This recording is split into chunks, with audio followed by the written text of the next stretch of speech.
पार्वती का नामकरण और विद्यायन। नारद का हिमवान के यहाँ जाना, पार्वती का हाथ देखकर भावी फल बताना। चिंतन हुए महावन हिमावन को आश्वासन दे पार्वती का विवाह शिव जी के साथ करने को कहना और उनके संदेह का निवारण करना। ब्रह्मा जी कहते हैं, नारद मैना के सामने महातेजस्विनी कन्या होकर लौकिक गति का आश्रय ले वह रोने लगी। उसका मनोहर रुदन सुनकर घर की सभी स्त्रियां हर्ष से खिल उठी और बड़े वेग से प्रसन्नता पूर्वक वहां आ पहुंची।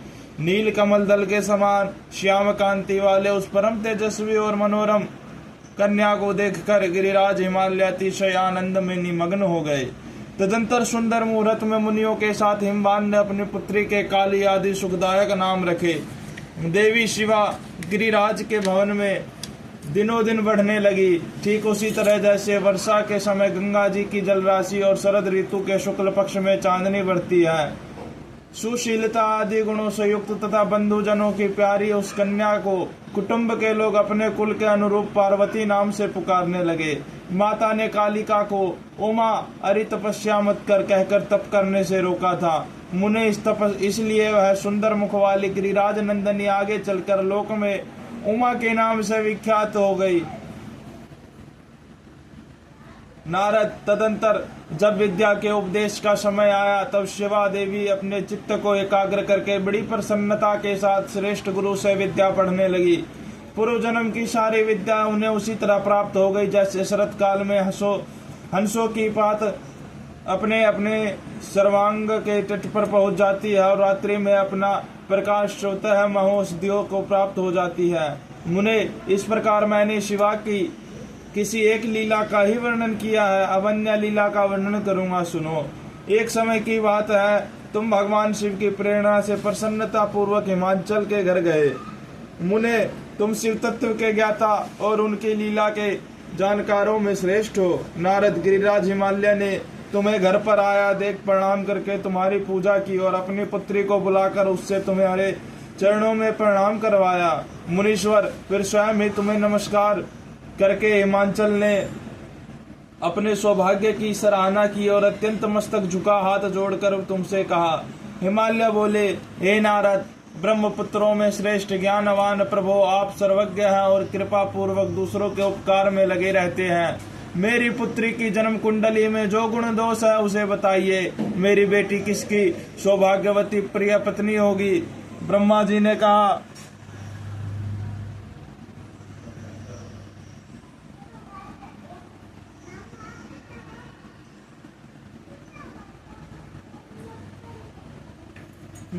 ने कहा, नारद, तुम्हारी इस बातों को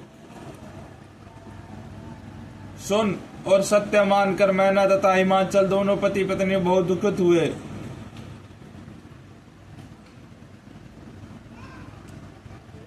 ब्रह्मा जी कहते हैं, मुनि श्रेष्ठ, तुम बातचीत में कुशल और कौतुकी तो हो ही। गिरिराज हिमालय के ऐसा कहने पर तुमने कालिका का हाथ देखा और उसके संपूर्ण अंगों पर विशेष रूप से दृष्टिपात करके हिमालय से इस प्रकार कहना आरंभ किया। नारद बोले, शैलराज और मैना, आपकी यह पुत्री चंद्रमा की आदि कला के समान बढ़ी है। समस्त सुलक्षण इसके अंगों की शोभा बढ़ाते हैं। यह अपने पति के लिए अत्यंत सुखदायिनी होगी और माता पिता की भी कृति बढ़ाएगी। संसार की समस्त नारियों में यह परम साध्वी और सब जनों को सदा महान आनंद देने वाली होगी। गिरिराज, तुम्हारी पुत्री के हाथ में सब उत्तम लक्षण ही विद्यमान है, केवल एक रेखा विलक्षण है। उसका यथार्थ फल सुनो।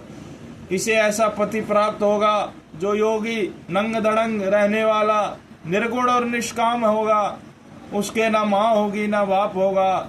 उसे मान सम्मान का भी कोई ख्याल नहीं रहेगा और वह सदा मंगल वेश धारण करेगा। ब्रह्मा जी कहते हैं, नारद, तुम्हारी इस बातों को सुनकर और सत्य मानकर मैना तथा हिमाचल दोनों पति पत्नी बहुत दुखी हुए।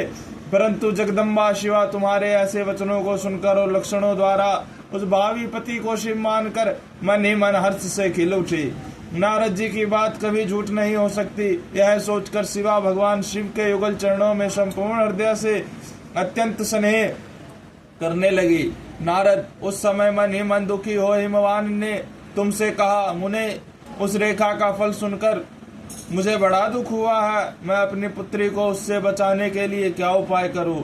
मुने, तुम महान कौतुक करने वाले और वार्तालाप विशारद हो। हिमवान की बात सुनकर अपने मंगलकारी वचनों द्वारा उनका हर्ष बढ़ाते हुए तुमने इस प्रकार कहा। नारद बोले, गिरिराज, तुम स्नेह पूर्वक सुनो, मेरी बात सच्ची है, वह झूठ नहीं होगी। हाथ की रेखा ब्रह्मा जी की लिपि है, निश्चय ही वह मिथ्या नहीं हो सकती। अतः शैल परवर इस कन्या को वैसा ही पति मिलेगा, इसमें संशय नहीं। परंतु इस रेखा के कुफल से बचने के लिए एक उपाय है, उसे प्रेम पूर्वक सुनो। उसे करने से तुम्हें सुख मिलेगा। मैंने जैसे वर का निरूपण किया है वैसे भी भगवान शंकर है, वे सर्वसमर्थ और लीला के लिए अनेक रूप धारण करते हैं। उनमें समस्त कुलक्षण सद्गुणों के समान हो जाएंगे।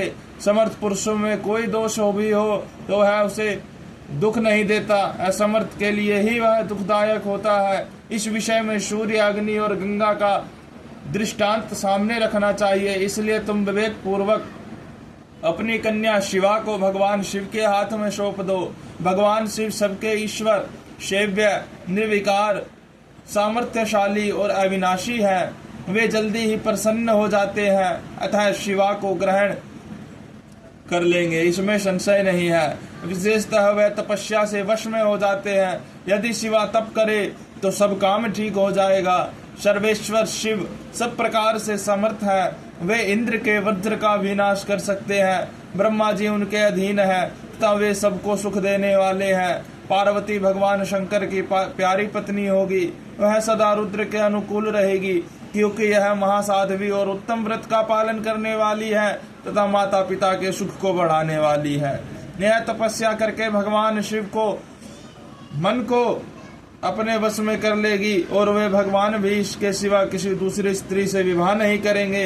इन दोनों का प्रेम एक दूसरे का अनुरूप है। वैसा उच्च कोटि का प्रेम न तो किसी का हुआ है, न इस समय है और न आगे होगा। गिरि श्रेष्ठ, इन्हें देवताओं के कार्य करने हैं।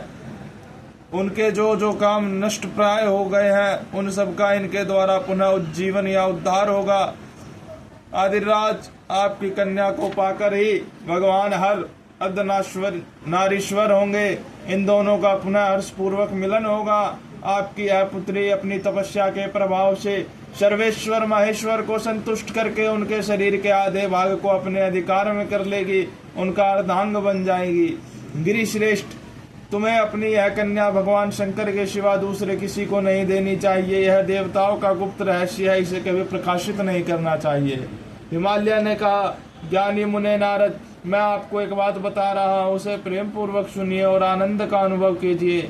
सुना जाता है महादेव जी सब प्रकार की आसक्तियों का त्याग करके अपने मन को संयम में रखते हुए नित्य तपस्या करते हैं। देवताओं की भी दृष्टि में नहीं आते। देव ऋषि ध्यान मार्ग में स्थित हुए वे भगवान शंभु पर ब्रह्मा में लगाए हुए अपने मन को कैसे हटाएंगे? ध्यान छोड़कर विवाह करने को कैसे उद्यत होंगे? इस विषय में मुझे महान संदेह है।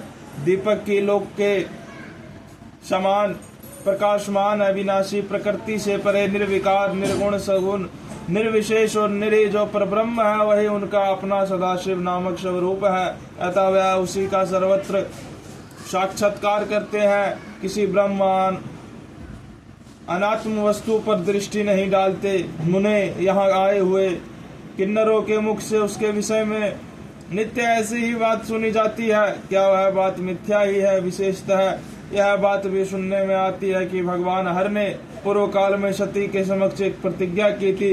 उन्होंने कहा था, दक्ष कुमारी प्यारी सती, मैं तुम्हारे सिवा दूसरे किसी स्त्री का अपनी पत्नी बनाने के लिए न वरण करूंगा न ग्रहण। यह मैं तुमसे सत्य कहता हूँ। इस प्रकार सती के साथ उन्होंने पहले ही प्रतिज्ञा कर ली है। अब सती के मर जाने पर वे दूसरी किस स्त्री को कैसे ग्रहण करेंगे? यह सुनकर तुम नारद ने कहा, महामते गिरिराज, इस विषय में तुम्हें चिंता नहीं करनी चाहिए। तुम्हारी यह पुत्री काली ही पूर्व काल में दक्ष कन्या सती हुई थी।